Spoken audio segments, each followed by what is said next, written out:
Hello नमस्कार आदाब मैं राजिंदर। स्टूडेंट्स, आज हम पढ़ने जा रहे हैं। हम एक ख़त लिखेंगे, ख़त पढ़ेंगे, जिसमें क्या किसके ऊपर ख़त लिखेंगे, हम क्या पढ़ना है इनकी क्या उसमें हमने कि आपके दोस्त की शादी हो गई है, कि आपका एक दोस्त है उसकी जो शादी है वो हो गई है और उसे आपने क्या करना है, मुबारकबादी का ख़त लिखना है। उसे मुबारकबादी का ख़त लिखें कि आपके दोस्त की शादी हो चुकी है और उसको अपने मुबारकबाद पेश करनी है, मुबारक देनी है, जिसके लिए अपना उसको ख़त लिखना है। ठीक है, तो किस तरीके से लिखना है, किस तरीके उसका पैटर्न रहेगा, किस तरीके से हम स्टार्ट करेंगे। ठीक है, दरख्वास्त अलग चीज़ होती है और ख़त जो होता है वो अलग चीज़ होती है। तो चलें शुरू करते हैं, इसको पढ़ते हैं। सबसे पहले ऊपर स्टार्ट में क्या आता है, जैसे यहाँ पे लिखा है शन्नी हिम्मत जम्मू। ठीक है, यानी कि सबसे पहले हम जगह का नाम लिखेंगे, जो वो जगह जहाँ पे यानी कि हम जहाँ से हम लिख रहे हैं। जैसे शन्नी कीमत जम्मू है यहाँ पे, तो आप जहाँ से भी लिख रहे हैं आप उस जगह का नाम लिखिए पहले। फिर उसके बाद हम क्या डालेंगे, डेट डालेंगे, तारीख जो कहते हैं। जैसे 22 जुलाई 2013 लिखा है, 2013 लिखा है जैसे। ठीक है, तो अभी जैसे 2020 चल रहा है, उस तरीके से जो भी डेट है वो लिखेंगे। फिर उसके बाद यहाँ पे लेफ़्ट साइड में ये चीज़ें राइट साइड में लिखनी है हमने। ठीक है, फिर उसके बाद यहाँ पे सेंटर में थोड़ा लेफ़्ट साइड करके, बिल्कुल लेफ़्ट साइड में नहीं चले जाना, थोड़ा इधर रख के प्यारे अंकुश चौधरी, जिसे इसने नाम लिखे हैं, इसका जो दोस्त था। ठीक है, आप आपका जो भी दोस्त है आप उसको उसका नाम लिखें यहाँ पे। उसके बाद तस्लीम बनियाज, मतलब उसको नमस्कार आप बोल सकते हैं। फिर उसके नीचे से हमने क्या करना है, एक बराबर यहाँ से उसके बिल्कुल नीचे से हमने पैराग्राफ स्टार्ट करना है, शुरू करना है। आपका दावती ख़त मिला था मगर मौसम की ख़राबी और इम्तिहान की तैयारी की वजह से आपकी शादी में शरीक ना हो सका। तो यहाँ लिखेंगे कि आपका दावती ख़त मिला था। दावती मतलब दावत देना, जिसको कहते हैं ना, दावत पे बुलाया है। ठीक है, उनके शादी में बुलाया। कहते कि वो आपका ख़त मिला था मगर मौसम की ख़राबी, यानी कि जो मौसम था उसके ख़राब होने की वजह से और इम्तिहान की तैयारी की वजह से, वो जो इम्तिहानात थे मैं उनकी तैयारी कर रहा था, उनकी वजह से आपकी शादी में शरीक ना हो सका। तो उसकी वजह से मैं जो था वो मैं शादी में शरीक ना हो सका था, यानी कि शामिल, शरीक होता है शामिल, शामिल ना हो सका था। ठीक है, जिसका मुझे इंतहाई दुख है, जिसका मुझे इंतहाई मतलब बहुत ज़्यादा दुख है और अफसोस भी है। कहता है कि मुझे उसका बहुत ज़्यादा दुख भी है और मुझे अफसोस भी है कि मैं आपकी शादी में शामिल नहीं हो सका था। हालांकि बचपन से ही मैंने आपकी शादी में शामिल होकर खुद काम करने का इरादा किया हुआ था, लेकिन कहता है कि मैंने इतना ही नहीं, मुझे दुख नहीं है, लेकिन मैंने ये बचपन से भी मैंने यही मतलब जब मैं बचपन था मेरा, उस टाइम से ही मैं उस वक्त से मैं ये सोच के रखा था कि आपकी शादी में जो था मैं शामिल होकर क्या करूँगा, खुद काम करने का इरादा किया हुआ था कि मैं आपकी शादी में शामिल तो होऊंगा ही होऊंगा, लेकिन उसके साथ मैं जो काम होगा वहाँ पे वो भी मैं खुद करूँगा। इनके मैंने इरादा किया हुआ था, ये सोच के मैंने रखा हुआ था। इंसान हालात का गुलाम तो नहीं मगर वाज औकात हालात से मजबूर हो जाता है। कहता कि इंसान जो है वो हालात का गुलाम नहीं, कि जो जिस तरीके के हालात होते हैं उनका गुलाम तो नहीं, लेकिन नहीं मगर वाज औकात हालात से मजबूर हो जाता है, लेकिन वक्त जो होता है वो इंसान को मजबूर कर देता है और वक्त के हाथों इंसान को मजबूर होना पड़ता है। और यही मेरे साथ भी हुआ, और यही चीज़ मेरे साथ हुई कि मुझे वक्त ने टाइम मजबूरी में मैं आपके शादी में शामिल ना हो सका और मैं मजबूर हो गया। यही मेरे साथ भी हुआ। मैं जानता हूँ कि मुझे पता है, मैं जानता हूँ इस चीज़ को कि तुम नाराज़ हो, कि आप मेरे से नाराज़ हो, मगर मैं माज़रत चाहता हूँ, मगर माज़रत होता है कि मैं आपसे माफ़ी चाहता हूँ। मेरी तरफ़ से अपनी शादी खाना आबादी की दिली मुबारकबाद कबूल कीजिए, कि मेरी तरफ़ से अपने शादी खाना आबादी, शादी मतलब शादी हुई आपकी, खाना आबादी मतलब जो आपका आप शादी होने के बाद आप आबादी, खाना आबादी मतलब जैसे कि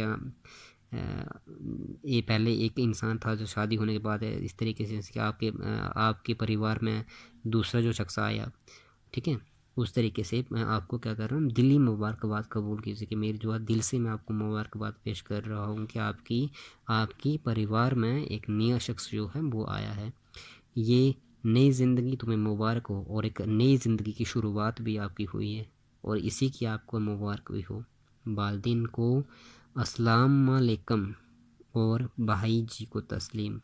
तो ये कहता है कि वालिदैन को मेरी तरफ से अस्सलाम वालेकुम यानी कि नमस्ते भी लिख सकते हैं, और यहाँ पे इसेगा अस्सलाम वालेकुम जगह वालिदैन को नमस्ते और भाई जी को तस्लीम, प्यार इनके, और एक बार फिर मुबारकबाद, और एक बार फिर से मेरी तरफ से आपको मुबारकबाद। नीचे लिखना है तुम्हारा दिली दोस्त, जिनके दिल का दोस्त, दिली दोस्त मतलब दिल का दोस्त अमन चौधरी।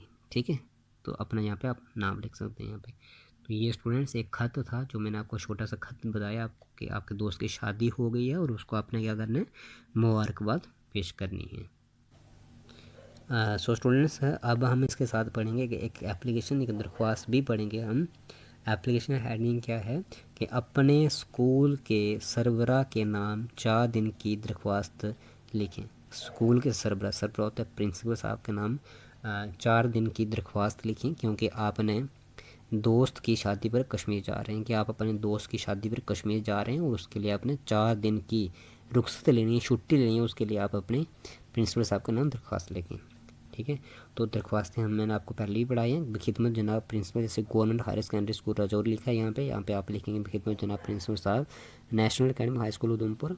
ठीक है, ये लाइन सेम रहती है हर किसी की, मैंने आपको पहले भी करवाई हुई है। उसके बाद इसके नीचे वहाँ राइट साइड में बिल्कुल नीचे जनाब आली, ये लिखने के बाद हम शुरू कर देंगे आगे एप्लीकेशन, एक पैराग्राफ टाइप। ठीक है, आपको पता है कि ये एक ही लाइन में कंप्लीट करना होता है हमने, उसके बाद यहाँ स्टॉप कर देना है, उसके बाद हमने ये 2 लफ्ज़ लिख दिए, उसके बाद हमने एक पैराग्राफ शुरू करना है, इसके आगे नहीं लिखना है हमने। लिखना क्या है यहाँ पे पैराग्राफ में, गुजारिश यूँ है कि मैं ये कहना चाहता हूँ, मेरी ये गुजारिश है कि मेरे दोस्त अकरम का ख़त मिला, कि मेरा जो दोस्त अकरम था उसका ख़त मिला, जिसमें उसने मुझे अपनी शादी पर आने की दावत दी है। और उस ख़त में क्या लिखा है, मेरे दोस्त ने मुझे जिनकी अपनी शादी पर आने की दावत दी है, मुझे इनकी उसकी मेरे दोस्त की शादी है उसमें मुझे उसने बुलाया है, इसलिए मैं अपने दोस्त की शादी में शरीक होने के लिए कश्मीर जा रहा हूँ। और ख़त मिलने की वजह से मैं जो अपने दोस्त की शादी है उसमें शरीक होने के लिए मतलब शामिल होने के लिए कश्मीर जा रहा हूँ। ठीक है, मेरे दोस्त के यहाँ कोई भाई नहीं, और मेरा जो दोस्त है उसका कोई भी भाई नहीं है जो उसकी शादी में काम काज में मदद कर सके, और जो मतलब उसका काम काज में हाथ बटा सके, यानी कि उस काम काज उसका कर सके, मदद कर सके उसकी, उसका कोई भाई भी नहीं है दूसरा। इसलिए मैं शादी से पहले अपने दोस्त के घर जा रहा हूँ, और उसका वजह ये हो रही है कि उसका नतीजा ये हो रहा है कि मुझे शादी से पहले ही अपने दोस्त के घर जाना पड़ रहा है। मैं घर जा रहा हूँ ताकि उसके काम काज में शरीक हो सकूँ, ताकि मैं क्या कर सकूँ, अपने दोस्त के घर जाकर उसका जो काम काज है शादी का उसमें शरीक हो सकूँ, यानी कि उसमें मैं शामिल हो सकूँ, उसकी मदद कर सकूँ। इसलिए मेरी आपसे इल्तिजा है, इसलिए मेरी आपसे इल्तिजा है, इल्तिजा मतलब मेरी आपसे दिल ये एक गुजारिश है, मैं ये कहना चाहता हूँ, रिक्वेस्ट है कि मुझे कम अज़ कम यानी कि कम से कम भी 4 दिन की रुख्सत अता की जाए। रुख्सत होता है वह छुट्टी, अता होता है यानी कि फरमाई जाए, जैसे मंजूर की जाए। ठीक है, आपकी बड़ी मेहरबानी होगी, और आपकी जो है बहुत ही मेहरबानी होगी, और आप मुझे 4 दिन की स्कूल से छुट्टी दे देते हैं, यानी कि मेरे नाम छुट्टी जो है 4 दिन की रुख्सत अता कर देते हैं अगर। ठीक है, फिर उसके बाद यहाँ पे बंद लिखे हैं स्टाफ, फिर उसके अर्जी न्याज़मंद है, मैं आपका बहुत ही शुक्रगुजार हूँ। नीचे अपना नाम, जैसे यहाँ पे असलम चौधरी लिखा है, आप अपना नाम लिखें, उसके बाद क्लास जो है 10वीं जैसे रोल नंबर 13 लिखा है, 13 लिखा है इसने जो भी है, और इसके यहाँ भी लिख सकते हैं आप डेट तारीख जो है, और यहाँ पे तारीख इसको ले सकते हैं। ठीक है, तो स्टूडेंट्स ये एक एप्लीकेशन थी। एप्लीकेशन किसके ऊपर पढ़ी हमने कि आपने अपने स्कूल के सरबराह, प्रिंसिपल को हम सरबराह भी बोल सकते हैं, यानी कि हेड के नाम अपने दरख्वास्त लिखनी है 4 दिन की रुख्सत के लिए, कि आप क्योंकि आपके दोस्त की शादी हो और आप उसके शादी में शामिल होने के लिए उसके घर में जा रही हैं। जो नीचे रीज़न हमने बता दिया कि उसका कि अगर भाई वगैरह नहीं है, इसलिए उसका काम काज में मदद कर सकें, और इसलिए मुझे जो है दोस्त के घर में शादी से पहले ही जाना पड़ रहा है। ये मैंने आपको सारा यहाँ पे बता दिया इसमें, ठीक है। सो स्टूडेंट्स, इसमें आपको कोई समझ नहीं लगती है तो आप मेरे से पूछ सकते हैं, ठीक है।